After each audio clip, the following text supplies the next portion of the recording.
Hello folks and welcome to today's review video. As ever, if you want to skip around this particular video, downstairs in the description there are chapter links and you can scootle about to your heart's content. Now this particular product did appear and has appeared in a video on this channel already.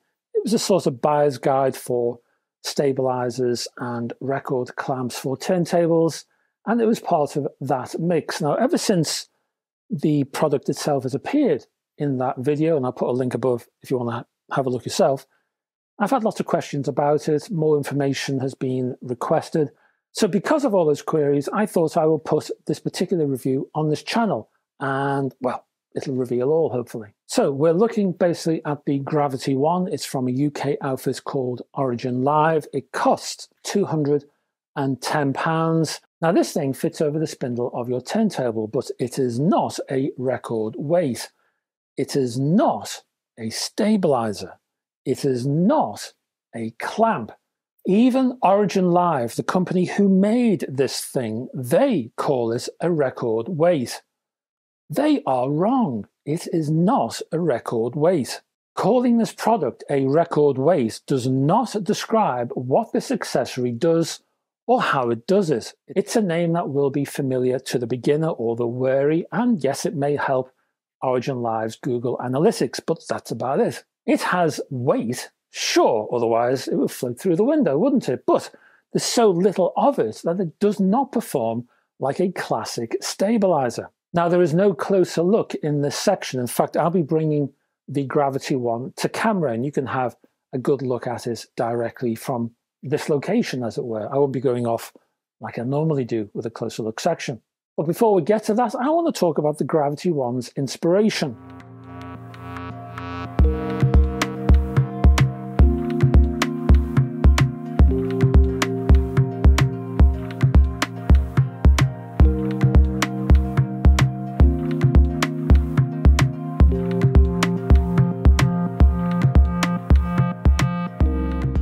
The Gravity One is inspired by a Japanese creation called the Shun Mook.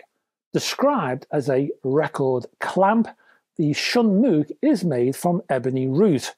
Not ebony, ebony root. A couple of years back, it was selling for an eye-watering £3,750, but that was a couple of years ago. I recently saw one for sale, second-hand, for over $4,500. Now, going back a little bit, the guys at Origin Live were hanging around their room at a hi-fi show and saw this piece of Japanese exotica. So they took a little look and light bulbs flashed above their heads. The thought of doing an affordable version of this was discussed, and behold, the Gravity One was born, or something like that. The idea behind the Gravity One is that this unit is all about ridding the platter and record of noise and vibration. Now I pause there because records hold vibrations too. It ain't just your turntable. Records also hold vibrations. Now, vibration is fine. It's actually useful if treated properly. That is, if you encourage the vibration to peter out to zero, then vibration is okay. Vibration is also useful to an extent because it holds the spacious reverb bits of music. Some vibration is a good thing. Too much vibration is not, and it turns into high-frequency noise. It's a bit like damping your room. You want to damp it just enough to remove damaging echoes and harmful bouncing frequencies and dead spaces and all that kind of stuff. But too much damping kills the sound stone dead. And then the music sounds like it's performing in a padded cell. Like every other part of a turntable, it's all about a balancing act. Get the balance right, and you're onto a winner. Get it wrong, and the turntable will sound either dull or bright. That's why the Gravity One is unstable in nature, and I mean physically unstable. It's a bit wobbly. Let me bring this to camera, and you can see for yourself. Here is the Gravity One. There's the top. Gravity One Origin Live. Whoop, there we go. There's the side. You can just see it's sort of layered plastic layers with that sort of meshy bit in between the layers. Underneath, well, there's some damping materials there. There's some very light wooden bits and some screws. And that's about it. Now, so I'm grabbing the upper part of the Gravity One. As you can see, the lower part is unstable. It's not fixed. The idea behind this design is that the Gravity One encourages vibration to be targeted, then reduced, and then to fizzle out, lowering the entire noise floor. This is also why the Gravity One is not heavy. Too heavy a weight will kill dynamics, and that's my only issue with a lot of stabilizers out there. I've actually tested that effect many times myself on various stabilizers on different turntable designs. As for clamps, well, the issue with many clamps is that they hug the spindle tightly and they couple themselves directly to the vibration from the bearings below, which then spreads to the platter and the record. So you can see why the Gravity One is neither a stabilizer nor a clamp, because it doesn't clamp and it's not heavy enough to be a stabilizer. The actual construction method of the Gravity One is, well, on the restricted list. Origin Live is keeping stum, but there is some material that's used on the cartridge enabler. I've done a review for that. I'll put a link up yonder. So some of that material in the cartridge enabler is in the Gravity One. There's also some low density wood. There are some acrylic screws, and those screws are not even tightened too far. As you've seen yourself, there's some give in there. Basically, what we have here is a Gravity One made of stacked discs with material in between and lots of damping material to finish the whole thing off. Question is, though, how does this thing sound? Well, let's go to the sound quality tests and we'll find out.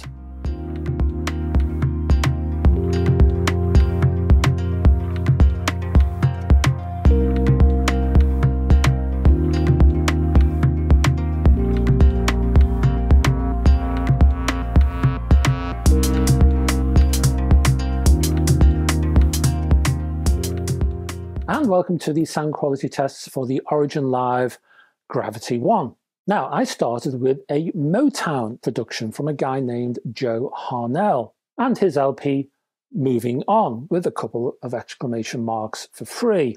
This is unusual because it's an easygoing big band presentation full of organic instruments. Now, I first placed the Gravity One on my high-end Origin Live Sovereign turntable just to see how a top-of-the-range deck reacted. The response was quite remarkable. Why? Well, my principal reference setup is, even though I say so myself, finely tuned with main components and matching ancillaries. I've spent serious time tweaking and adjusting my hi-fi to a point in which the system runs, I have to say, quite beautifully. So I added this Gravity One and the sound actually improved. Just like that.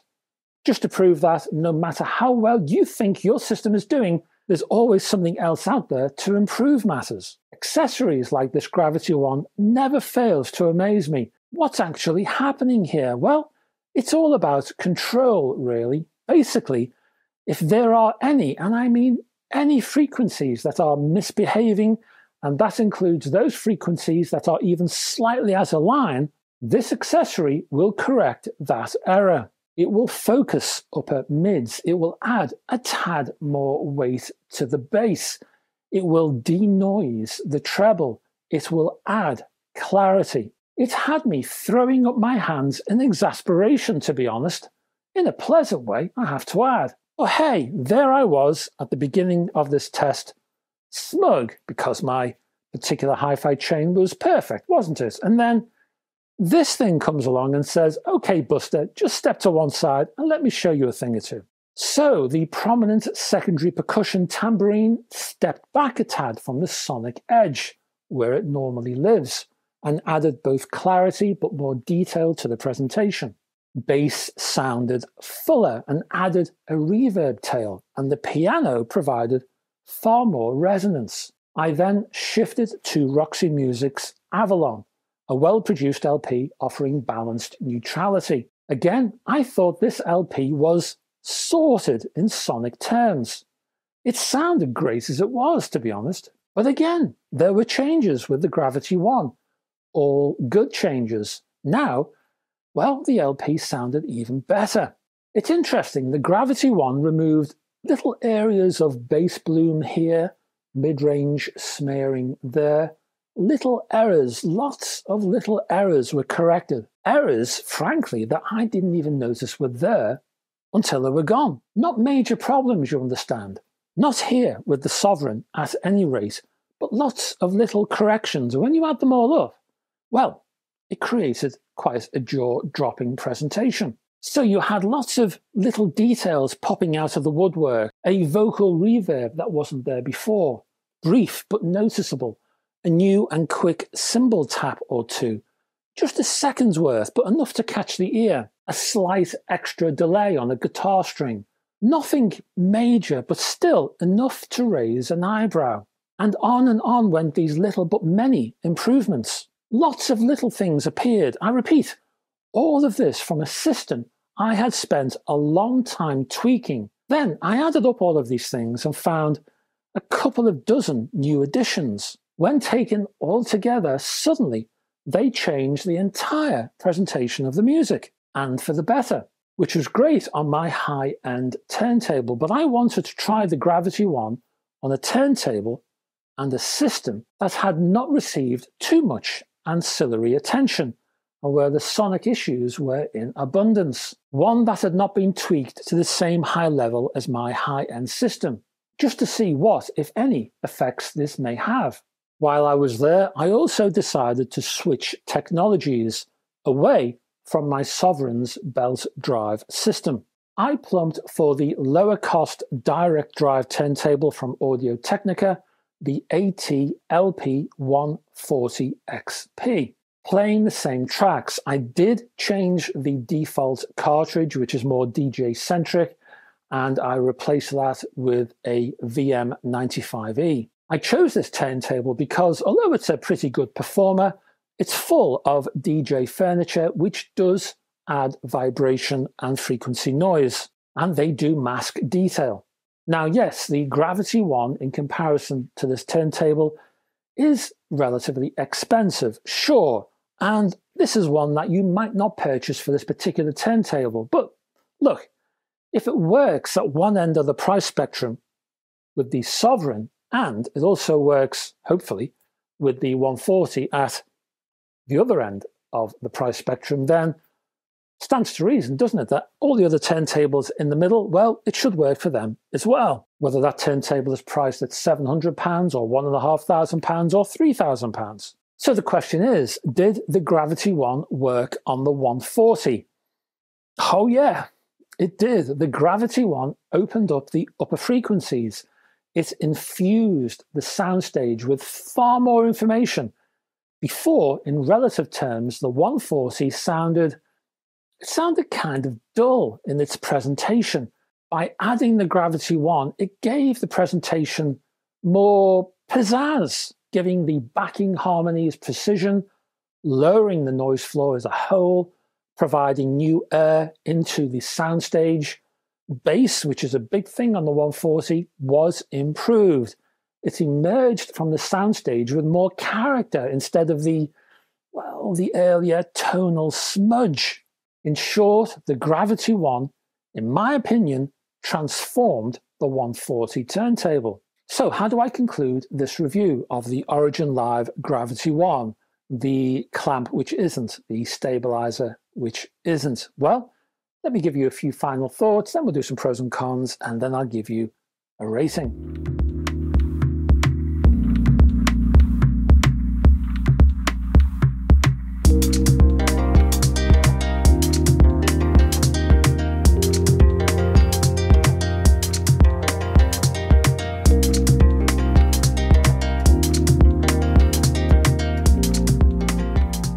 Look, if ever there was a misnomer for a hi-fi accessory, it's this one from Origin Live. The very lightweight record weight does no stabilizing at all, unlike others of its ilk. Instead, The Gravity one is all about noise reduction. It adds discipline to all frequencies. It opens up the soundstage, infusing it with air, with detail, with clarity. As I say, I thought my own hi-fi had reached a certain state of perfection. Perfection in its price range, maybe, but within those limits, yes, perfection. And then the Origin Live Gravity one toddled along and proved me wrong. And you know what? I was very happy to be put in my place by this little accessory. So, pros and cons. First up, I loved the focused mid-range. It removed any last remnants of smearing. Secondly, this little gadget is all about lowering the noise floor, and it certainly did that. Next, it produced disciplined frequencies. Whether you're talking treble, mid-range, or bass, everything was kept in line by the Gravity one. And that also meant that, yes, detail was abundant. And it also meant that bass sounded characterful, it sounded organic, it sounded tonally realistic. In terms of the bag column, absolutely nothing at all. Now, if you're talking about ratings, when I did this review initially for my website, I gave it a very high 9 out of 10. This rating has bothered me ever since, and I want to right a wrong here. Why? Because this product is new. In my opinion, it pushes the whole concept of the stabilizer and the clamp onto a new level. It brings something new. Yes, it was inspired by the Shunmook, but I think this design is unique. It moves onto a brand new level. And more to the point, it is actually innovative. It is new. The concept, in my eyes and my ears, is something I've never seen or heard before, which is why I'm going to give this a very rare golden groovy, a 10 out of 10. Many congratulations to Origin Live, and blimey, that means I can now sleep nights. And thank you for staying to the end of this review. And if I could ask you down there, if you could click on the subscribe and the like button, it will help this channel no end.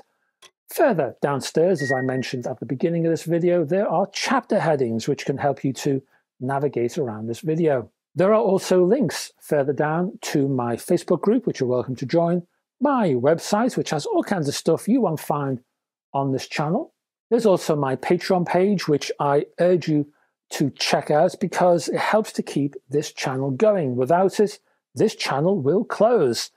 It also, the Patreon page, has all kinds of exclusives over there in terms of video and text, and it's also a sort of hub. Everything I do on social media, my website, here, it all goes to my Patreon page. So if you want to catch up with everything I do, and I do all kinds of different bits, quite apart from YouTube, it'll appear on the Patreon page. Now, I will be back on Friday with, well, for now, I intend to do a hi-fi news, etc. I'm pretty sure it's going to be back. So join me on Friday for that. I hope to have your company. And until then, folks, bye-bye for now.